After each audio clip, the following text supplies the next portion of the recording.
नमस्कार दोस्तों, जैसा कि आप जानते हैं कि इस समय यूपीपीएससी का इंटरव्यू चल रहा है और हमारे साथ एक मैम सर के साथ आई हुई है इंटरव्यू देने। तो मैम का सबसे पहले नाम और एजुकेशनल क्वालिफिकेशन जानना चाहेंगे।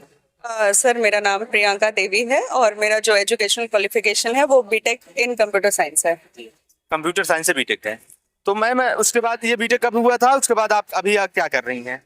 सर बेसिकली जो मैंने प्रिपरेशन स्टार्ट की थी वो 2019 के बाद स्टार्ट की थी। मैरिज के बाद ही स्टार्ट की थी सर मैंने।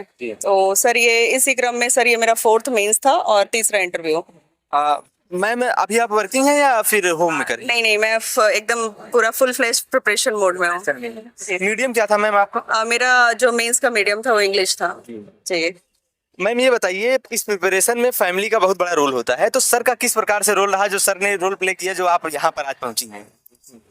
सर का तो बहुत ही बड़ा योगदान रहा। मैं शायद इमेजिन भी नहीं कर सकती थी कि अगर इनका रोल ना होता तो शायद मैं आज भी गृहिणी रहती और 4 दीवार में सीमित रहती सर। तो कहीं ना कहीं इनका बहुत बड़ा रोल था मेरे इस मतलब इंटरव्यू तक पहुंचने में सर।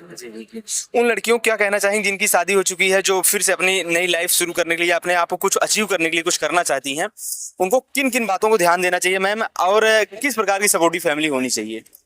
सर देखिए, हस्बैंड का सपोर्ट तो बहुत मायने रखता है क्योंकि शायद अगर हस्बैंड ना सपोर्ट करे ना शायद तो सर इमेजिन करना थोड़ा सा मुश्किल हो जाता है क्योंकि एक फैमिली को बैलेंस करना, फिर उसके बाद प्रिपरेशन करना, और ये प्रिपरेशन सर एक क्या कहते हैं सर, उसको बोलेंगे एक त्याग मांगती है।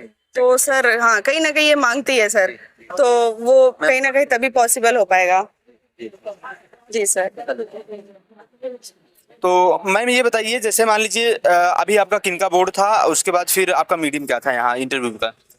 सर मेरा AK वर्मा सर का बोर्ड था और बेसिकली जैसे आयोग है यहाँ पे हिंदी में ही आपसे बात की जाती है। आप बाइलिंगुअल बोल सकते हैं बट हिंदी में ही प्रेफर करते हैं यहाँ पे। तो सर थोड़ा ये बताइए कि मैम का कैसा स्वभाव है और मैम किस प्रकार का मेहनत करके यहाँ तक पहुँची हैं? मैम को जैसे मौका दिया गया पढ़ाई के लिए, मैम ने पूरी तरह से अपने आप को इस तैयारी में झोंक दिया है। जैसा कि जो उन्हें सपोर्ट चाहिए, बैक टू मैं हूँ ही, लेकिन पढ़ने में उन्होंने जरा भी किसी भी प्रकार की कोताही नहीं बरती। सर अभी आप क्या कर रहे हैं? और मैं तो मेरा खुद का विद्यालय है जी, मैं कहाँ पर है सर और कितने तक का स्कूल ये है? बांदा में बबेरू पढ़ता है जी, वहीं बबेरू तहसील है, वहीं मेरा मेजर RR पब्लिक स्कूल है। इंग्लिश मीडियम 8 तक है। 8 तक। बचपन है प्ले स्कूल की फ्रेंचाइजी भी है प्ले स्कूल। तो ये कि कहीं संस्था तहत रजिस्टर्ड है या फिर कैसे? ये UP board English medium state board से रजिस्टर्ड जी रजिस्टर्ड है। तो सर उसमें आप प्रिंसिपल के रूप में आए, चाहे प्रिंसिपल हो? 2014 में जी। मैंने स्कूल को रन किया था, स्टेब्लिश किया पापा के सपोर्ट से। मैंने खुद ही स्टार्ट किया और मैं स्कूल ही रन कर रहा हूँ। आफ्टर मैरिज मैम के अंदर जो टैलेंट था, उस टैलेंट को निखार देने के लिए मैंने सपोर्ट किया और कहा कि आप तैयारी करो, और आज भी वो कंटिन्यू लगी हुई है। देखिए, उम्मीद है इस बार सफल हो। तो सर ये बताइए कि मैम अभी यहाँ वहाँ आपके स्कूल में पढ़ाती हैं या नहीं पढ़ाती हैं, कि मैम फुल फ्लेज तैयारी ही करती हैं या स्कूल में जाती हैं या नहीं जाती हैं? नहीं, बिफोर जब मैरिज हुई थी उसके बाद कुछ दिन तक उन्होंने विद्यालय को संभाला। इसके बाद मैंने उनको स्कूल में इन्वॉल्व नहीं होने दिया, क्योंकि होता क्या है ना कि इस प्रिपरेशन में अगर हम जरा भी थोड़ा सा गैप दे दिए तो शायद अगर मैम ने एक भी बार बीच में ड्रॉप आउट किया होता या बीच में गैपिंग हुई होती तो कंटिन्यूसली अभी इनका 4th मेंस और इनका तीसरा इंटरव्यू लगा हुआ है। तो शायद अगर बीच में ये डिले करती या थोड़ा सा टाइम इधर उधर देती तो मुझे लगता है शायद इतनी कंटिन्यूटी इनकी डिस्टर्ब होती, इसलिए मैंने इनको विद्यालय में इन्वॉल्व नहीं होने दिया। विद्यालय मैं खुद देखता हूँ, बीच बीच में आती रहती हैं, जब इनको जरूरत होती है तो पुनः फिर दिल्ली इलाहाबाद जहाँ भी जरूरत होती है शिफ्ट कर देते हैं 2 महीने 3 महीने, जब तक इनको रुकना होता है। तो मैम इतनी सपोर्टिव फैमिली मिली है सर, अभी शिक्षा में बहुत बड़ा योगदान भी दे रहे हैं, बच्चों को पढ़वा भी रहे हैं, पढ़ा भी रहे हैं। तो ये बताइए, आप शिक्षा के क्षेत्र में आप क्या करना चाहेंगी? यदि आपको SDM बना दिया जाए तो आप शिक्षा के क्षेत्र में क्या करेंगी? ओके सर, पहले तो जो वुमेन्स है सर, मैं उनके लिए काम करना चाहूँगी। कहीं ना कहीं मुझे ऐसा लगता है कि जो मेरी फैमिली है उसमें से केवल मैं हूँ जो इस लेवल तक पढ़ लिख गई हूँ। तो मेरे बीट मेरे नाना साइड हो बीट मेरे दादा साइड हो, तो मैं चाहूंगी कि सर लड़कियां जो हैं वो पढ़ें लिखें आगे बने। और अगर मेरा सिलेक्शन होता है तो सर मैं एक मतलब एक काइंड ऑफ की एक मुहिम भी चलाना चाहूंगी अपने एरिया में, अपने फैमिली में, कि आप पढ़ाओ बच्चियों को। अगर मैं शादी की बात कर सकती हूँ तो मुझे लगता है कि अब बिना शादी के तो और भी इजी हो सकता है।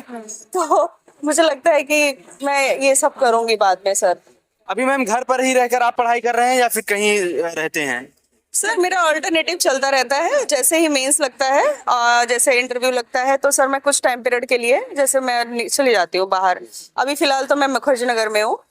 हाँ हाँ हाँ। और जैसे ही प्रीलिम्स लग जाता है तो फिर मैं थोड़ा सा घर आ जाती हूँ, थोड़ा सा, क्योंकि घर पे एक रिलैक्स माइंड भी रहता है, तो मैं घर भी मतलब ऑल्टरनेटिव चलता रहता है मेरा सर। मैम अभी आपका इंटरव्यू एक्सपीरियंस कैसा रहा और बोर्ड किनका था और कौन कौन से सवाल किए गए? सर मेरा AK वर्मा सर का बोर्ड था, लगभग मेरा इंटरव्यू 20 मिनट तक चला। और जो मुझसे बेसिकली सवाल किए गए, जैसे पीछे एक लाल बहादुर शास्त्री जी की फोटो लगी हुई थी, तो उन्होंने मुझसे पूछा ये इनको जानती हैं आप? तो मैंने बताया जी सर, बताया इनके बारे में बताइए। फिर मैंने उनके बारे में बताया। फिर उसके बाद उन्होंने मुझसे बुंदेलखंड के जिले पूछे, कौन कौन से जिले हैं बुंदेलखंड में।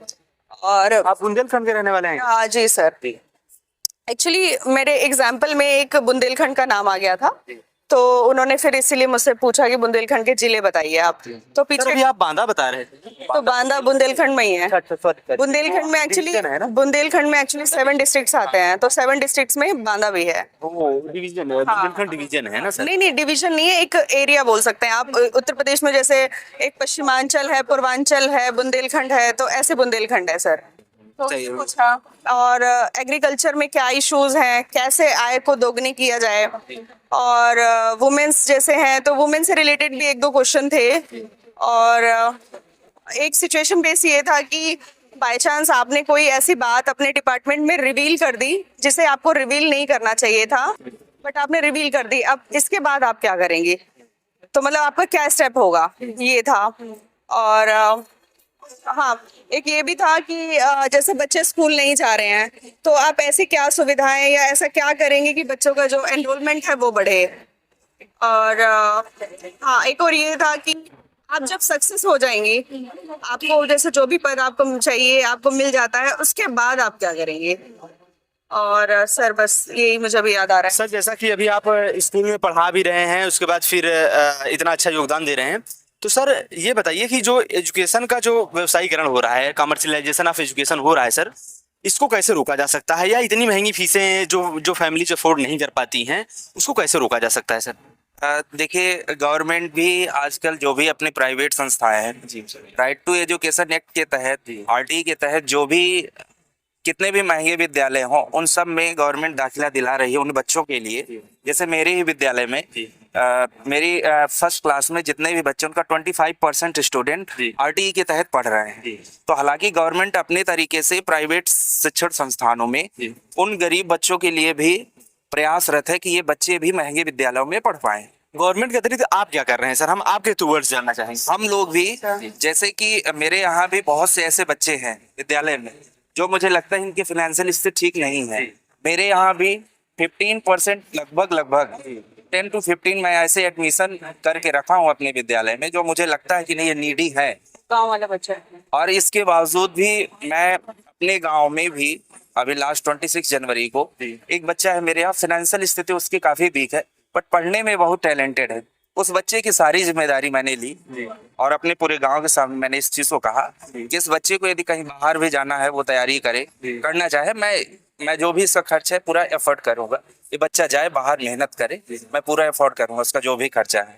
और विद्यालयों में चूंकि प्राइवेट संस्थाएं ऐसी हैं कि अगर वहाँ फीस न ली जाए, चूंकि मैनेजमेंट भी नहीं चल सकता है, और ऐसा नहीं, हर विद्यालय कुछ ना कुछ रियायत जरूर अपने उन अभिभावकों के प्रति रखता है जो जिनकी फाइनेंशियल स्थिति ठीक नहीं है।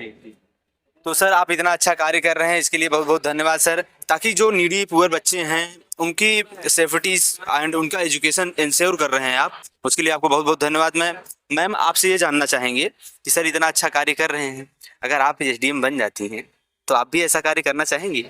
सर मेरा सपोर्ट हमेशा रहेगा, और मैंने इनको सजेस्ट भी किया था इसके रिगार्डिंग। और सर जो हमने अभी एक बच्चे की बात की है, तो सर इन फ्यूचर हम उसको थोड़ा सा और ब्रॉड करेंगे। अब मेरा और इनका एक सपना भी है कि हम एक एनजीओ भी खोलेंगे, मतलब ऐसा सपना है, देखते हैं अब पूरा होता है कि नहीं। बट हाँ, हम वुमेन्स के एजुकेशन को लेके, और जैसे ऐसे बच्चे हैं जो वाकई में पढ़ना चाह रहे हैं, क्योंकि ये भी एजुकेशन क्षेत्र से जुड़े हुए हैं और मैं भी कहीं ना कहीं इसमें थोड़ा सा इन्वॉल्व हूँ, तो सर हम करेंगे इसको लेके। नहीं मैम, आप इतना अच्छा कार्य कर रही हैं और सर भी इतना अच्छा कार्य कर रहे हैं, उसके लिए कांग्रेचुलेसन। और हम यही चाहेंगे कि आप एसडीएम के रूप में सिलेक्ट हों, और जब आप एसडीएम बने तो ऐसे ही कार्य जैसे सर कर रहे हैं वैसे ही कार्य आप भी मैम करने का प्रयास करें। बहुत बहुत धन्यवाद मैम, बहुत बहुत धन्यवाद sir, thank you so much sir.